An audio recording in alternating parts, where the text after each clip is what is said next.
Most parents will never admit this out loud, but at some point, many of them ask the same question in silence. Did my child ever truly see me? And what most parents don't realize is this. The answer has very little to do with love and everything to do with psychology. Part 1. The silent pain of modern American parents.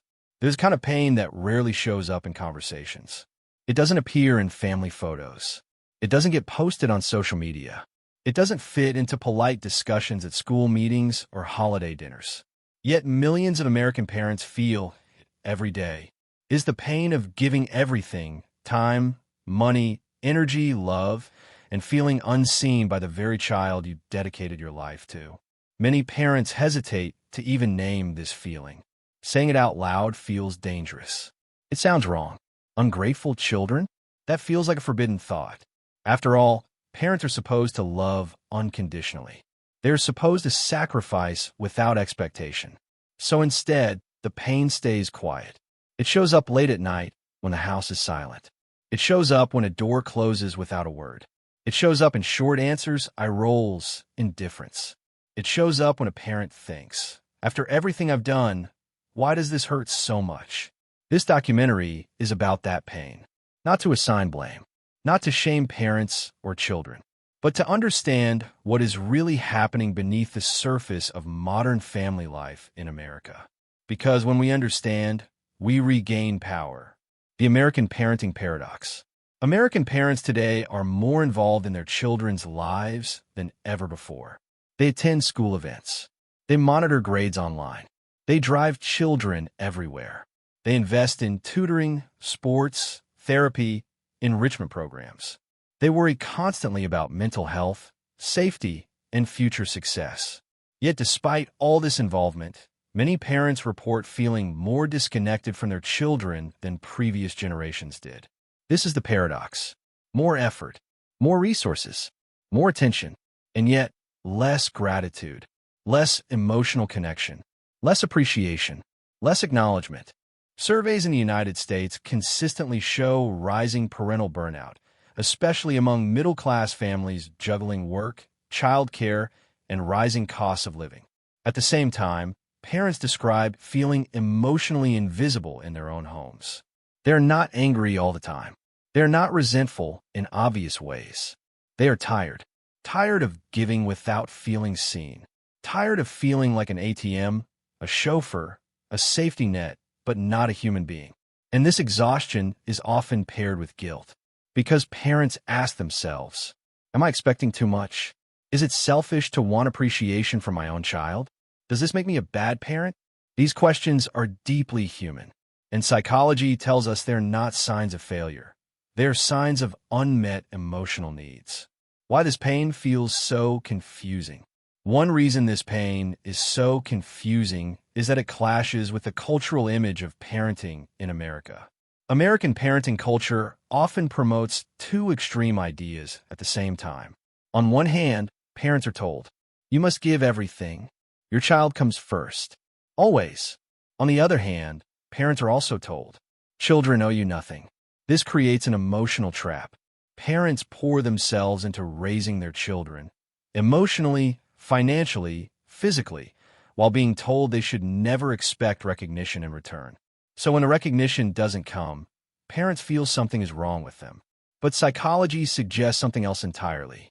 The biological truth most parents are never told. Let's start with a truth that is uncomfortable but freeing. Children are not born grateful. They are not wired for appreciation. They are not naturally attuned to effort, sacrifice, or emotional cost. From a biological and psychological perspective, this is normal. Human infants are born entirely dependent on caregivers. Their brains are designed for survival, not empathy. A baby's nervous system is focused on one question only. Am I safe right now? Hunger, cold, discomfort, fear. These states activate distress signals that demand immediate response. A baby crying at 3 in the morning is not aware of exhaustion, work schedules, or emotional depletion. The baby's brain is not capable of that level of perspective. This does not make the baby selfish. It makes the baby human.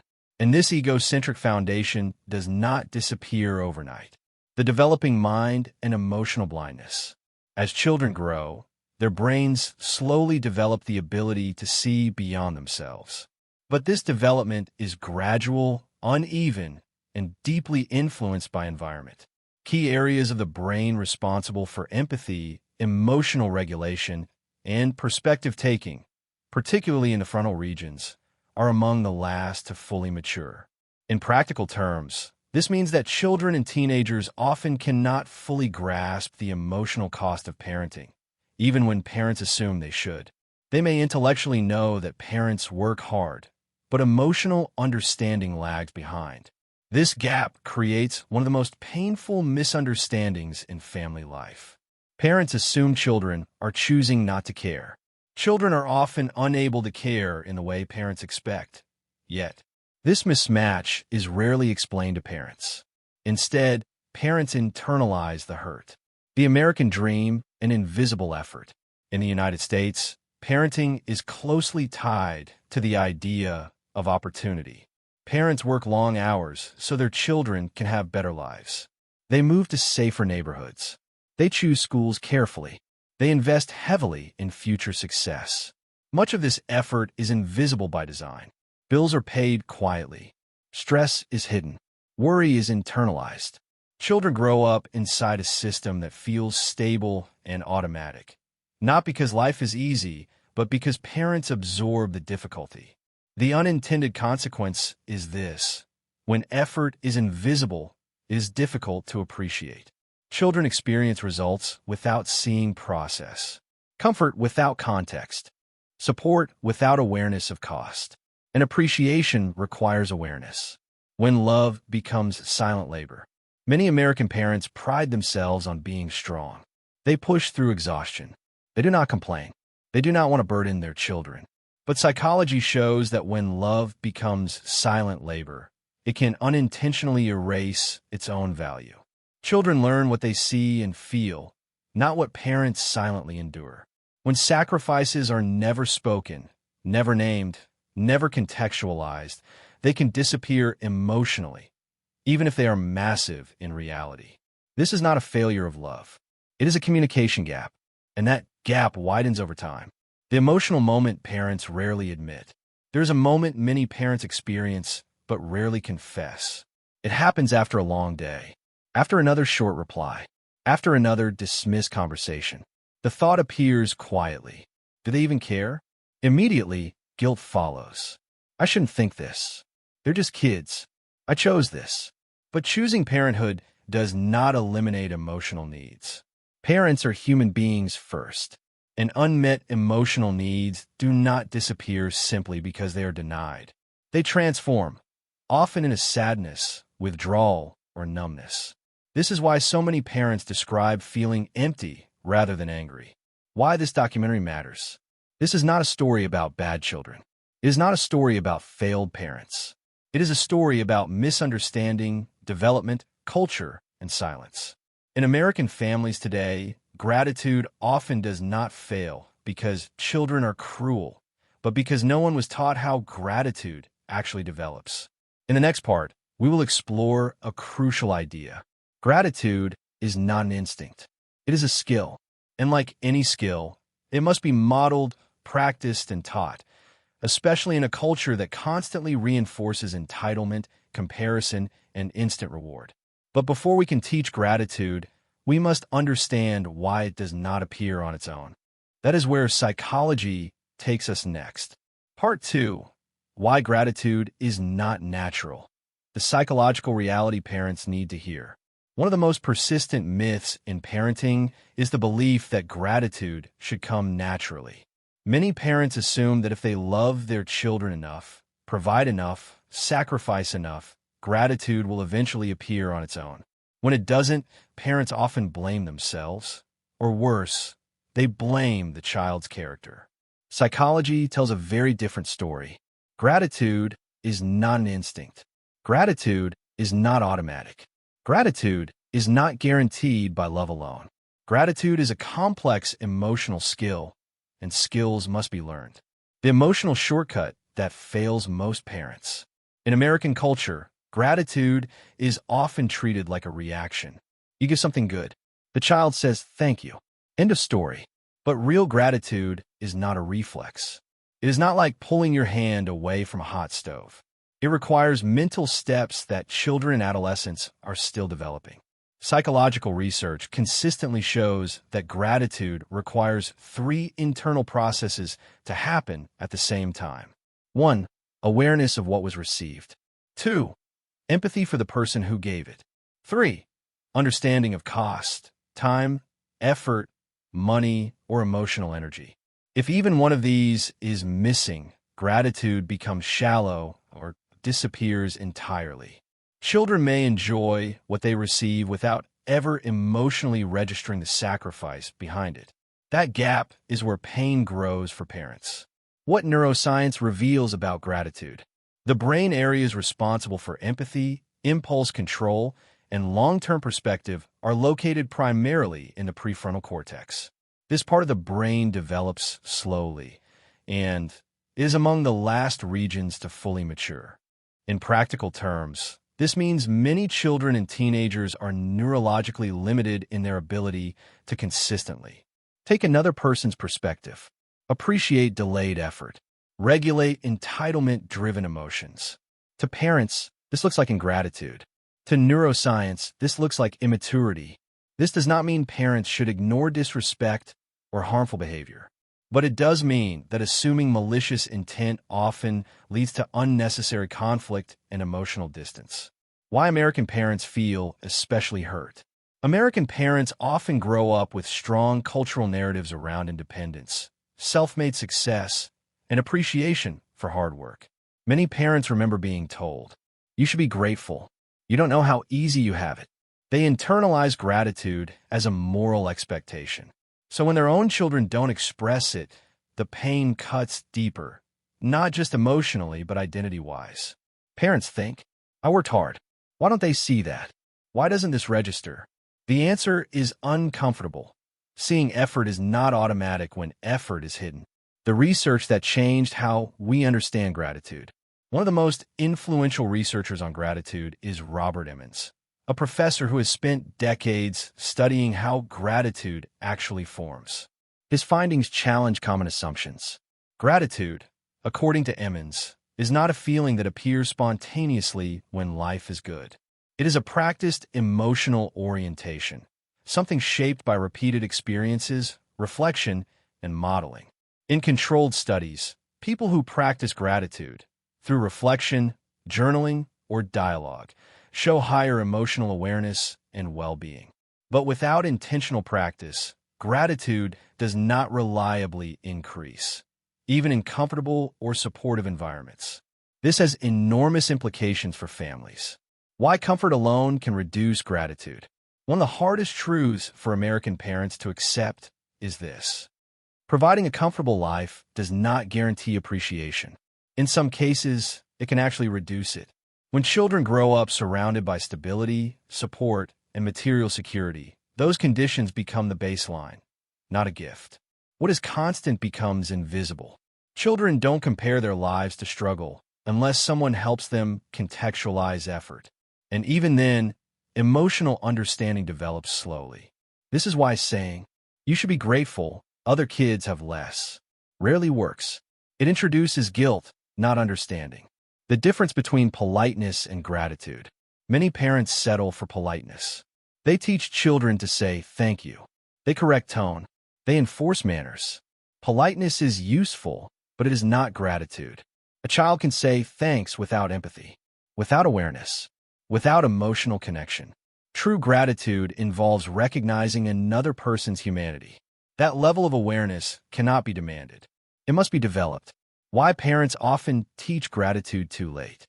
Many parents wait for a problem to appear before addressing gratitude. They notice entitlement, emotional distance, disrespect, and then they react. But gratitude is preventative, not reactive. By the time resentment or emotional numbness has formed, repairing the relationship takes more effort. This is why early modeling matters. Not lectures, but lived examples. Children absorb emotional patterns long before they understand them intellectually. The role of modeling in emotional development. Children learn gratitude the same way they learn emotional regulation, communication, and empathy. They watch. They observe how parents acknowledge effort, talk about sacrifice, express appreciation to others. When parents thank each other, service workers, friends, or family members openly, children internalize that behavior, not as a rule, but as normal. When gratitude is visible, it becomes accessible. Why shame and pressure backfire? Many parents, feeling desperate, resort to pressure.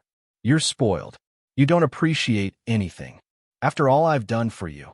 Psychologically, these statements trigger defensiveness, not reflection. They activate shame, which shuts down empathy.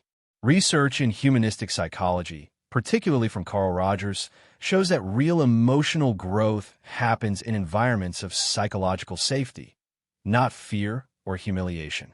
Children cannot learn gratitude while protecting themselves emotionally. The emotional cost parents don't talk about. When gratitude doesn't appear, parents don't just feel disappointed. They feel erased. They feel like their effort doesn't exist in the emotional world of their child.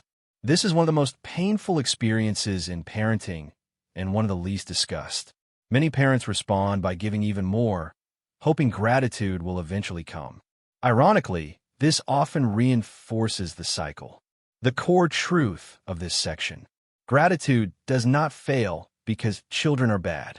It fails because emotional cost is invisible. Effort is absorbed silently. Developmental limits are misunderstood. Culture promotes entitlement faster than empathy.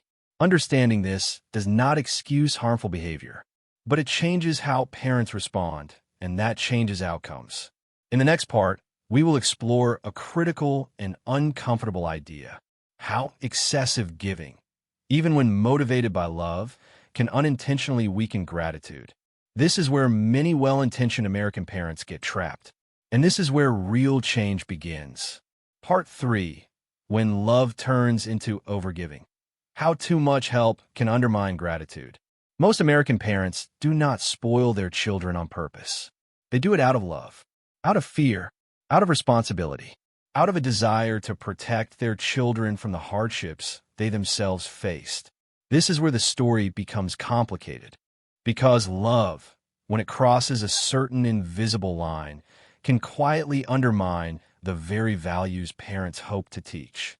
The hidden shift in modern American parenting. Over the past few decades, parenting in the United States has changed dramatically. Parents are more emotionally involved than ever before. They anticipate needs before children express them. They solve problems quickly. They intervene early and often. On the surface, this looks like devotion. Psychologically, it creates a subtle but powerful shift. Children stop experiencing effort as something connected to outcomes. When everything is handled, arranged, provided, and smoothed over, children may grow up feeling supported, but not necessarily appreciative. Support becomes assumed. Availability becomes expected. Sacrifice becomes invisible. The good enough parent concept. One of the most influential ideas in modern parenting psychology comes from Donald Winnicott, a British pediatrician and psychoanalyst. Winnicott introduced the concept of the good enough parent. Not perfect, not endlessly accommodating, not self-sacrificing to exhaustion, just good enough. His insight was revolutionary. Children do not benefit from having every discomfort removed. In fact, they need manageable frustration in order to develop emotional strength, empathy, and appreciation. Small disappointments teach children that the world does not revolve entirely around them, and that other people have limits, needs, and emotions too. Why removing all frustration backfires? Many American parents are deeply uncomfortable with their children's distress. A child is upset. A child is disappointed. A child hears no. The instinct is immediate intervention. Parents rush to explain, fix, soften, compensate. But when frustration is consistently removed, children miss a crucial developmental experience: learning to tolerate unmet desires. Psychologically, frustration is not cruelty. It is training. It teaches patience. It teaches perspective. It teaches value. Without it, gratitude struggles to take root. The illusion of endless availability.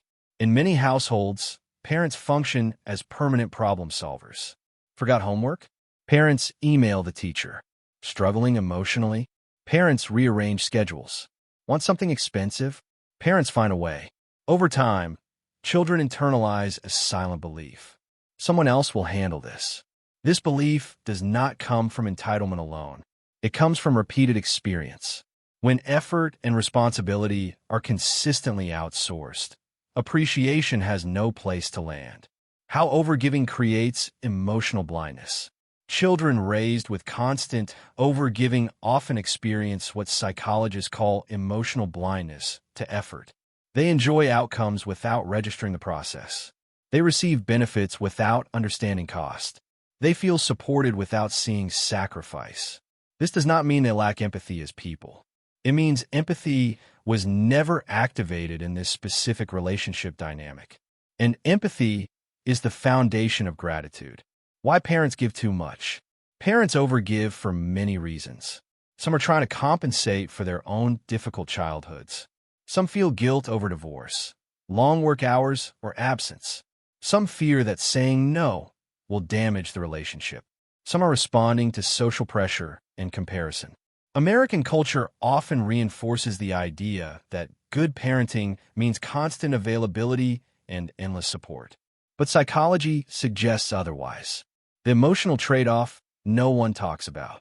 When parents give excessively without boundaries, they often experience something unexpected. Resentment. Not explosive anger, but quiet resentment. They feel drained, unappreciated, emotionally invisible. And then guilt follows because parents feel ashamed for feeling resentful towards someone they love.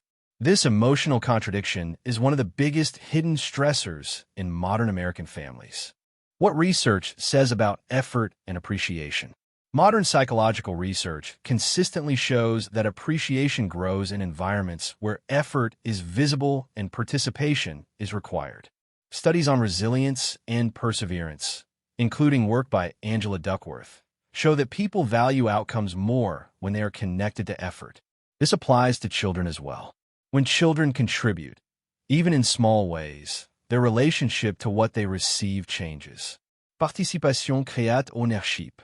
Ownership creates awareness. Awareness creates gratitude. Why? I do everything for you doesn't work. Some parents try to fix the problem by pointing out sacrifices. I do everything for you. I work so hard. I give up so much. These statements are honest, but psychologically ineffective when delivered in moments of conflict. They trigger defensiveness. They sound like accusation. They create emotional distance. Gratitude cannot be forced through pressure. It must be cultivated through understanding. The difference between support and rescue. Support helps children grow. Rescue keeps them dependent. Support allows struggle within safe limits. Rescue removes struggle entirely. When children are rescued too often, they never develop the internal reference point needed to appreciate help, because help becomes the default, not the exception. American parenting and the fear of falling behind. One reason overgiving is so common in the United States is fear. Fear of failure. Fear of comparison. Fear that a child will fall behind socially, academically, or emotionally. This fear drives parents to overcorrect. But constant overcorrection sends a silent message. You can't handle this without me. That message weakens confidence and appreciation. Why boundaries build gratitude? Boundaries are often misunderstood. They are not punishment. They are not withdrawal of love. They are not rejection. Boundaries clarify reality. They teach children that other people have limits. Part 4. Real families, real turning points. How gratitude slowly begins to grow. Psychological concepts become real only when they meet real lives. Up to this point, we have talked about biology, development, culture, and patterns. But for parents, understanding does not happen in theory alone. It happens when they see themselves in a story. So now, let's step into the lives of real families, stories inspired by years of therapeutic work, research, and lived experience in American households. These are not extreme cases. They are ordinary families, which is exactly why they matter. Case OE, the exhausted provider. Mark was a 49-year-old father living in a suburban neighborhood outside Chicago. He worked long hours in finance. His days started early and ended late. He rarely missed a payment, a school fee, or a sports registration. From the outside, Mark looked like a successful, responsible parent. Inside, he felt empty. His 16-year-old son, Ethan, barely spoke to him. Conversations were transactional. Requests came easily. Appreciation never did. When Mark tried to talk about it, Ethan responded with irritation or silence. Mark's internal dialogue was relentless. I worked this hard for him. I'm doing everything right. Why does it feel like I don't matter? In therapy, Mark didn't describe anger. He described invisibility. This is a key distinction. Parents who feel invisible often give more, hoping visibility will follow. It rarely does. The invisible effort trap. Mark had unknowingly built a system where effort was completely hidden. Bills were paid quietly. Stress stayed internal. Sacrifice was absorbed alone. Ethan experienced stability without context. To Ethan, life simply worked. Therapeutic work did not start by confronting Ethan. It started by helping Mark change how effort was communicated. Not through guilt, not through lectures, but through transparency. Mark began narrating reality, calmly, without emotional charge. This week is tight, so we'll plan carefully. I'm tired tonight. Let's talk tomorrow. I can help with this, but I'll need your involvement. Slow changes followed. Not immediate gratitude, but curiosity. And curiosity is the doorway to empathy. Case 2, the overprotective mother. Linda was a single mother raising 2 children after a difficult divorce in California. She was deeply involved in every detail of her children's lives. She anticipated problems before they arose. She prevented discomfort whenever possible. Her intention was clear: I will make sure my kids never feel abandoned. But her teenage daughter, Sophie, showed growing entitlement and emotional distance. Sophie rarely acknowledged effort. She reacted strongly to limits. She expected solutions. Linda felt trapped between exhaustion and guilt. Therapeutic insight revealed something critical. Linda's overprotection came from unresolved fear, not from her children's needs. Once Linda began setting small, consistent boundaries, Sophie initially reacted with anger. This phase is crucial and often misunderstood. Why resistance is not failure. Many parents interpret resistance as proof they're doing harm. Psychologically, resistance often means something new is happening. When patterns shift, discomfort appears.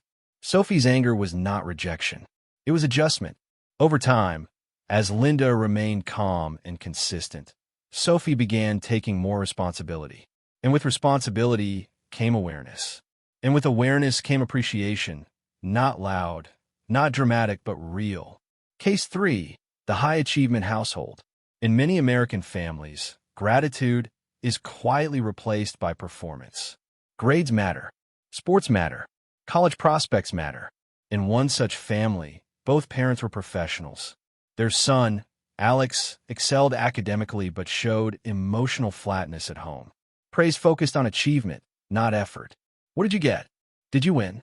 What's next? Alex learned to associate value with outcomes, not relationships. In therapy, the family shifted focus. They began acknowledging effort instead of results. I noticed how hard you studied. I appreciate how you handled that stress. Thank you for helping without being asked. At first, it felt awkward, artificial. Then something unexpected happened.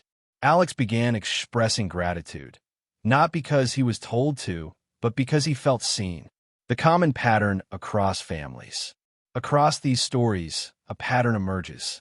Gratitude did not appear because parents demanded it. It appeared when 3 conditions aligned. 1. Effort became visible. 2. Children were invited into responsibility. 3.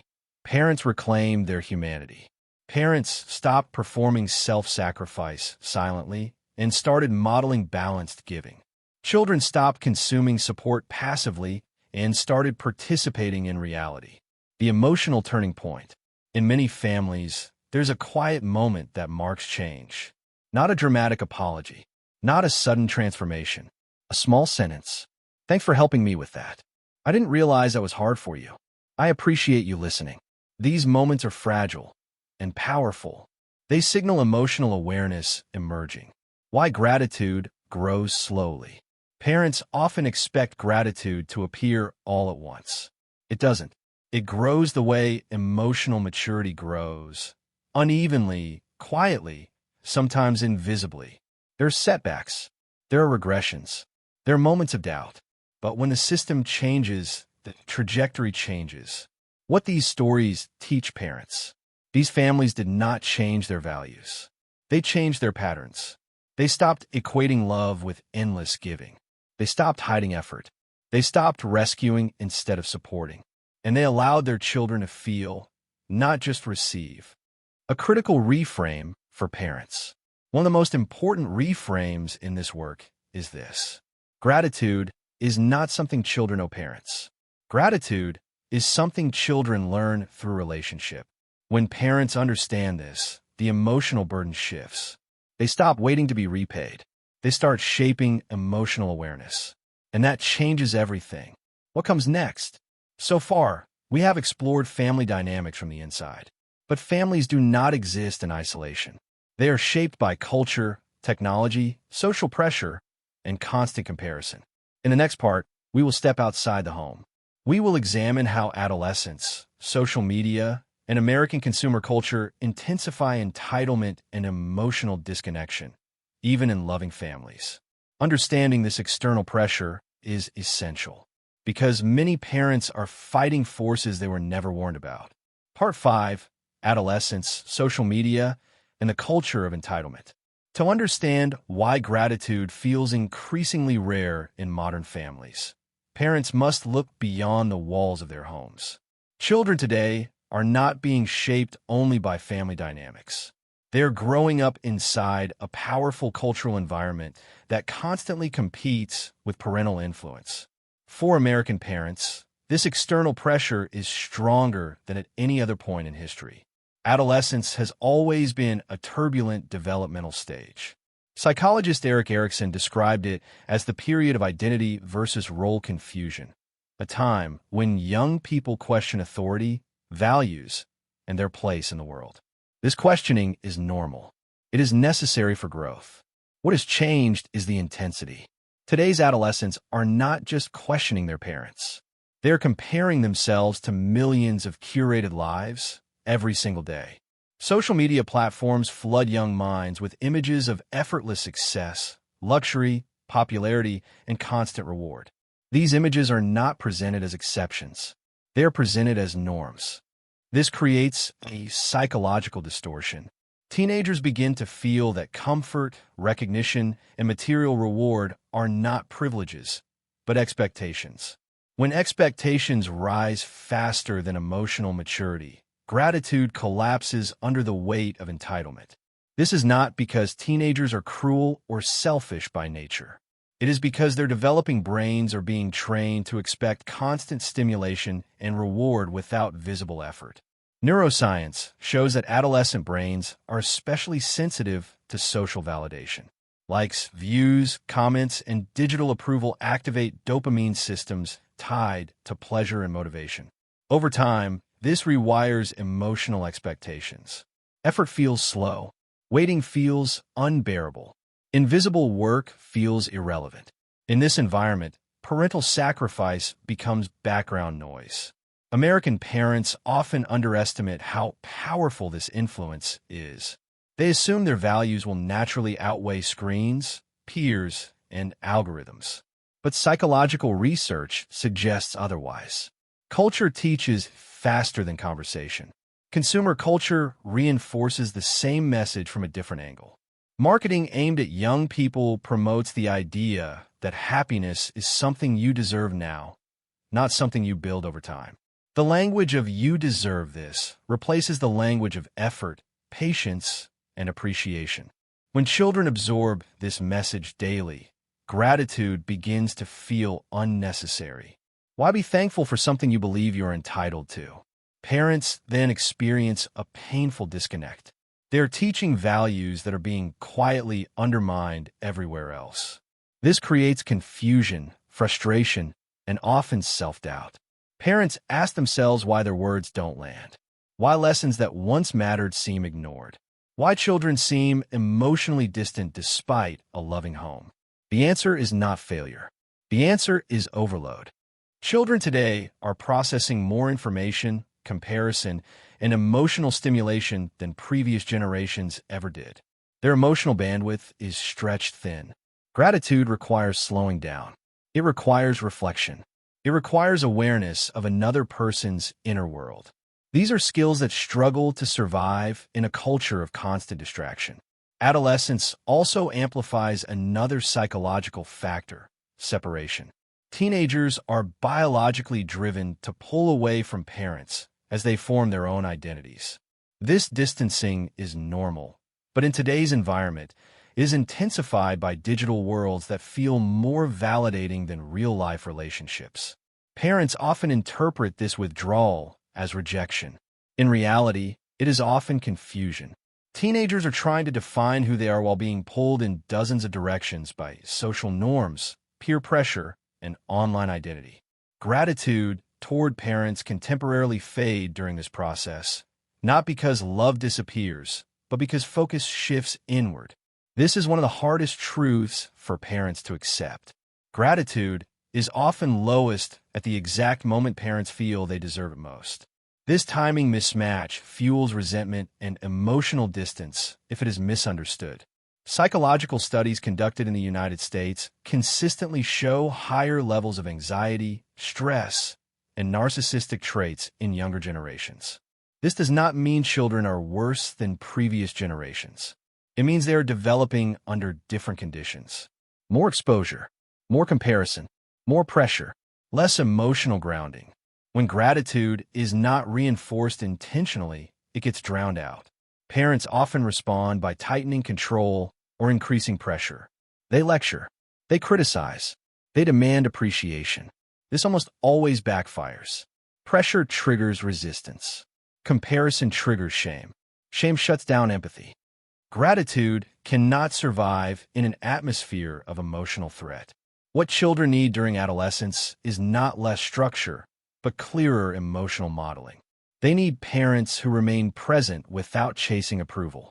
Parents who hold boundaries calmly. Parents who demonstrate appreciation for others without demanding it in return. This may sound passive, but it is not. It requires emotional discipline. Parents must resist the urge to compete with culture by overgiving. They must resist the urge to buy connection. They must resist the belief that appreciation can be purchased.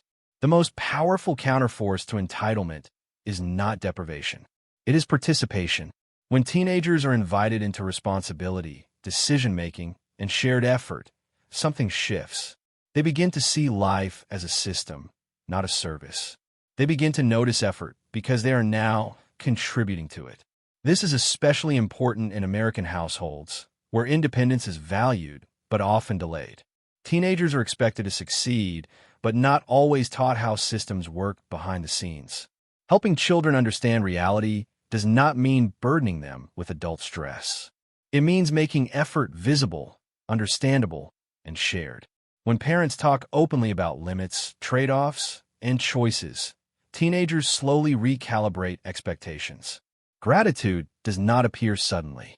It appears quietly, often long after parents stop looking for it. This is why patience matters. Many parents give up emotionally during adolescence, assuming distance is permanent. Psychology suggests the opposite. Adolescence is not the end of gratitude development. It is a messy middle. What parents do during this stage determines whether gratitude resurfaces in adulthood or whether entitlement becomes permanent. In the next part, we will confront one of the most damaging responses to perceived ingratitude: punishment, guilt, and emotional manipulation. We will explore what does not work, why it fails psychologically, and how well-intentioned parents can accidentally deepen the divide they are trying to close. Part 6. What does not work? Why guilt, comparison, and control destroy gratitude.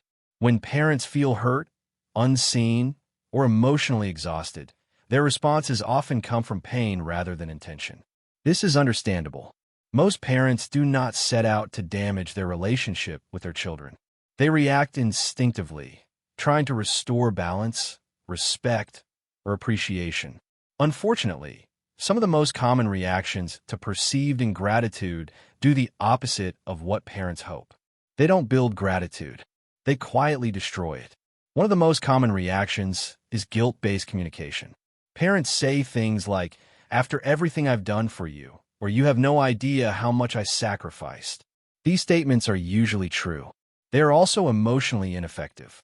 From a psychological perspective, guilt activates self-protection, not empathy. When a child feels emotionally cornered, their nervous system shifts into defense. Instead of reflecting, they shut down or push back. Gratitude requires openness. Guilt creates emotional armor. Another common response is comparison. Parents compare their child to siblings, cousins, friends, or even themselves at the same age. Other kids are grateful. "I never treated my parents this way." Your cousin appreciates what he has. Comparison rarely inspires growth. It breeds resentment and shame. Children who are compared feel reduced to a measurement. They feel judged rather than understood. Shame narrows emotional awareness, making empathy almost impossible. What parents interpret as indifference often becomes quiet rebellion. Control is another frequent response. When gratitude doesn't appear, parents tighten rules, increase monitoring, and demand compliance. They confuse obedience with appreciation. Obedience can be forced. Gratitude cannot. Control-based parenting teaches children how to avoid punishment, not how to recognize effort. It replaces emotional connection with power dynamics. Over time, children may comply outwardly while disconnecting inwardly. This is why many parents are surprised when adult children follow rules but feel emotionally distant. Gratitude was never cultivated. Only compliance was. Another damaging strategy is emotional withholding. Parents withdraw affection, warmth, or attention as a way to signal disappointment. They hope the child will feel the loss and respond with appreciation. Psychologically, this is devastating. Children interpret emotional withdrawal as rejection, not instruction. Instead of learning gratitude, they learn insecurity. Fear replaces reflection. Fear-based relationships do not produce gratitude. They produce anxiety, avoidance, or people-pleasing behaviors that collapse later in life. Some parents resort to public shaming. They point out ingratitude in front of relatives, teachers, or family friends. The goal is correction through embarrassment. But embarrassment triggers humiliation, not growth. Humiliation damages trust. Once trust is broken, emotional learning shuts down. There's also the temptation to lecture endlessly. Parents explain, repeat, argue, and over-justify. They talk more and listen less. The child becomes overwhelmed, emotionally flooded, and disengaged. Gratitude does not emerge from volume. It emerges from resonance. One of the most misunderstood dynamics is the belief that children owe parents gratitude simply because parents chose to have them. Psychologically, framing gratitude as a debt creates pressure. Pressure breeds resistance. Healthy gratitude is freely given, not extracted. When parents demand appreciation, children experience it as transactional love. This undermines the emotional safety required for genuine connection. Another response that quietly damages gratitude is inconsistency. Parents alternate between overgiving and sudden restriction. One day, everything is provided automatically. The next day, limits appear without explanation. This unpredictability creates confusion, not learning. Children don't understand what changed. They feel punished, not guided. Consistency is one of the strongest predictors of emotional development.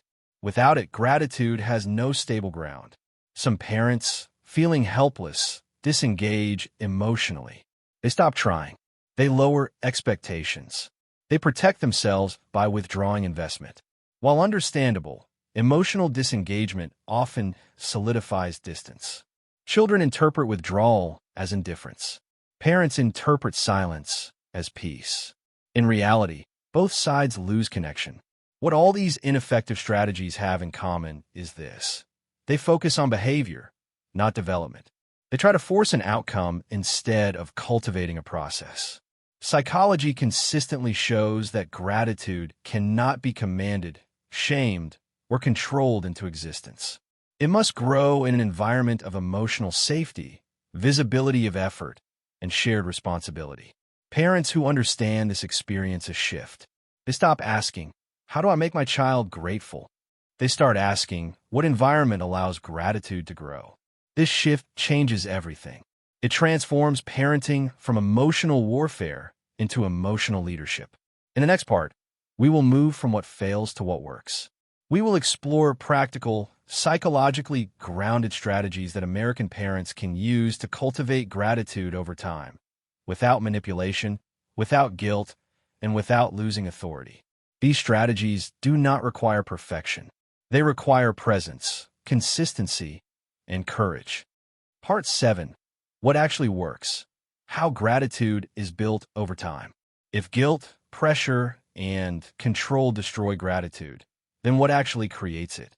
This is the question parents eventually reach when exhaustion gives way to clarity. And psychology offers an answer that is both simpler and harder than most expect. Gratitude is not taught through correction. It is learned through experience. Specifically, gratitude grows in environments where effort is visible, responsibility is shared, and emotional safety is consistent. This does not mean permissive parenting. It means intentional parenting. One of the most powerful shifts parents can make is moving from automatic giving to conscious giving. Instead of providing instantly and silently, parents slow the process down. They talk through decisions. They explain trade-offs. They narrate reality without drama or guilt. I can help with this, but it will take time. We can do this, but it means giving up something else. I'm choosing this because it matters to me. These statements do something subtle but profound.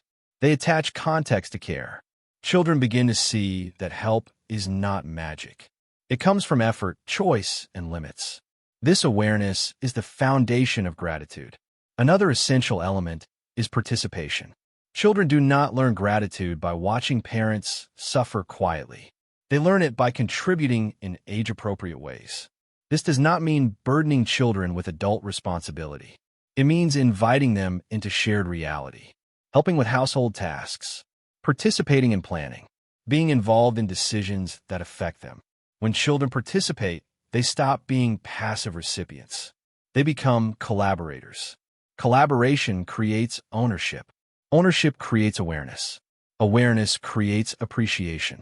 Parents often underestimate how much children can handle when expectations are clear and consistent. Another strategy that works is modeling gratitude openly and frequently, not toward the child, but toward others.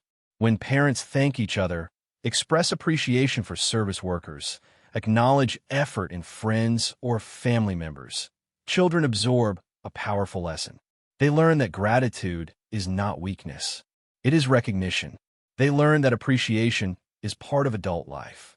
This modeling is far more effective than lectures. Equally important is allowing children to experience manageable frustration.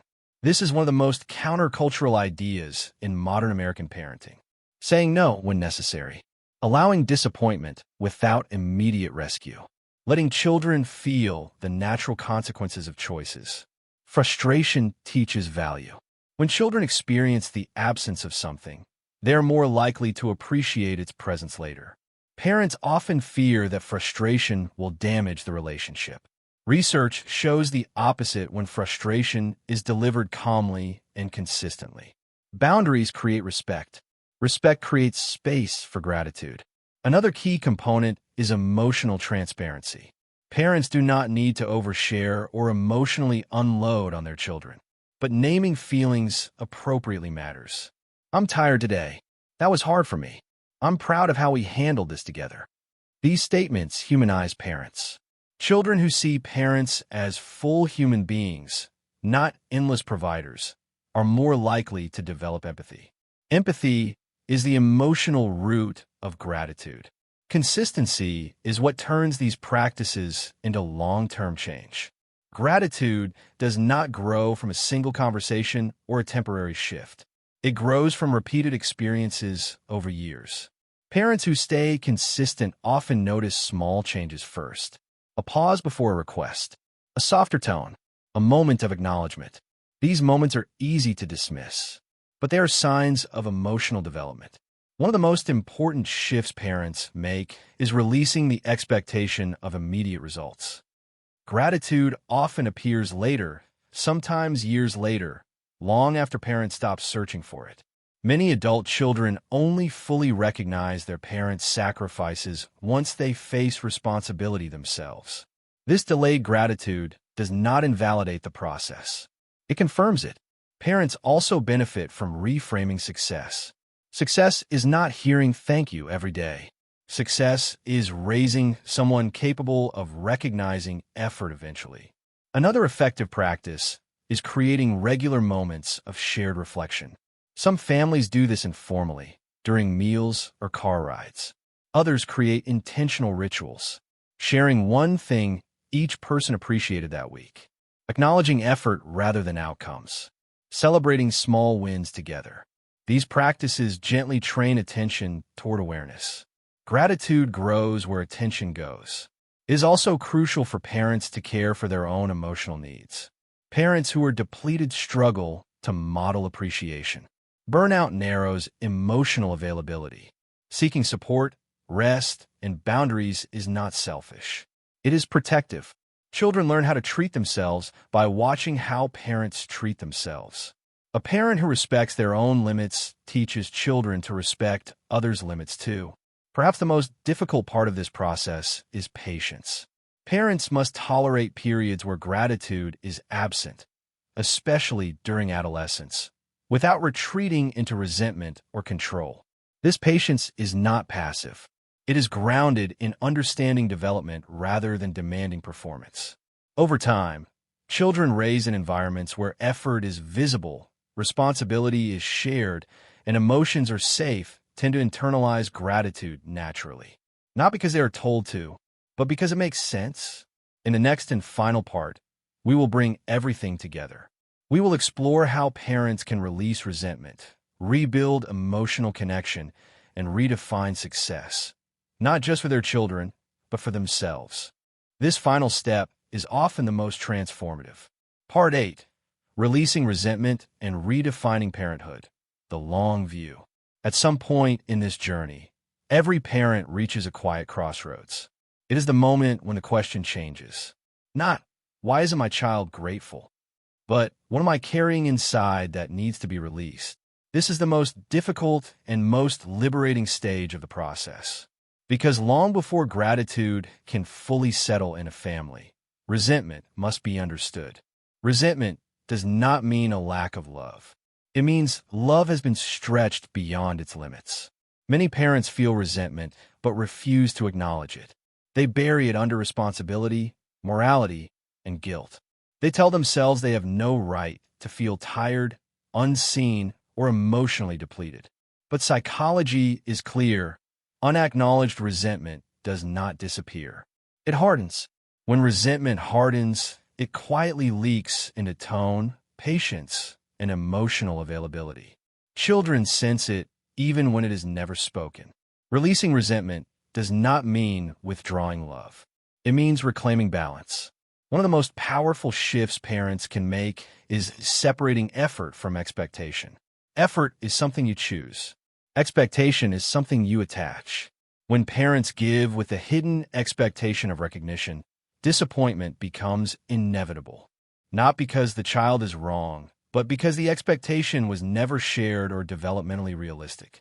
Releasing expectation does not mean accepting disrespect. It means understanding timing. Gratitude often arrives later than parents want, sometimes much later. Many parents only fully recognize their own parents' sacrifices when they become parents themselves. This is not hypocrisy. It is development. Perspective deepens with responsibility. Parents who accept this long arc free themselves from constant emotional negotiation with the present moment. They stop measuring success daily. They start measuring trajectory. Another critical shift is redefining what a successful parent looks like. American culture often equates success with outcomes: college acceptance, career readiness, independence, compliance. But psychological success is quieter. A successful parent raises a child who can eventually recognize effort, who can tolerate frustration, who can form healthy relationships, who can feel empathy without being instructed to. These outcomes cannot be rushed. They emerge over time, often invisibly. Parents who redefine success stop chasing validation through their children's behavior. They begin grounding their sense of worth internally. This does not mean parents stop caring. It means they stop outsourcing their emotional stability. Another part of releasing resentment is allowing grief. Grief for the imagined version of parenthood. Grief for the appreciation that did not arrive on schedule. Grief for the emotional closeness that felt delayed or interrupted. Grief does not mean failure. It means adjustment. When parents allow themselves to grieve honestly, something surprising happens. Their presence softens. They become less reactive, less transactional, more grounded. Children often respond not to what parents say, but to how parents feel inside themselves. A regulated parent creates a regulating environment. One of the most overlooked truths in parenting psychology is this: children are deeply affected by their parents' internal state. Not perfection, not constant happiness, but emotional coherence. Parents who are at peace with the process transmit safety. Safety is the soil where gratitude eventually grows.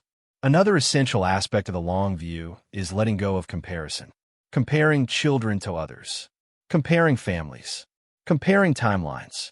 Comparison distorts reality. Every child develops emotional awareness at a different pace. Some show appreciation early. Others arrive there slowly, through resistance, mistakes, and delayed insight. Comparison steals patience. Patience is not passive endurance. It is informed waiting. Parents who understand development wait without surrendering leadership. They hold boundaries without hardening. They remain present without chasing. This balance is rare and powerful. It is also important to acknowledge that not every relationship resolves perfectly. Some children struggle longer. Some paths are rockier. Some gratitude arrives partially, imperfectly. This does not erase the value of intentional parenting. Even when gratitude is not fully expressed, the internal capacity for it may still be forming. Parents plant seeds they may not see bloom immediately. And sometimes the bloom comes much later, in adulthood, in reflection, in parenthood of their own. Many parents receive gratitude years after the hardest seasons have passed, not in dramatic apologies, but in quiet recognition. I get it now. That must have been hard. Thank you for staying. These moments do not erase past pain, but they give it meaning. Perhaps the most important realization for parents is this: your worth does not depend on your child's gratitude. Your effort matters even when it is unseen. Your love has value even when it is not named. Your presence shapes outcomes beyond immediate feedback. Parenthood is one of the few roles where the deepest rewards are delayed. This is not a flaw. It is the nature of development. When parents release resentment, redefine success, and trust the long arc, something subtle but profound happens.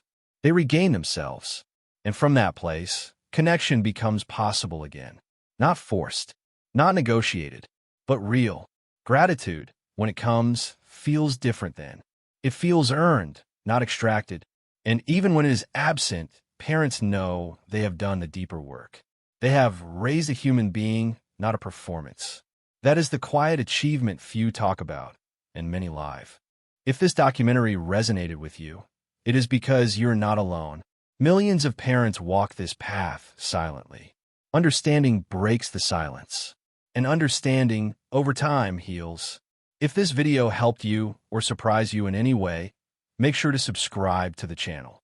New videos like this are posted every week, and you won't want to miss what's coming next.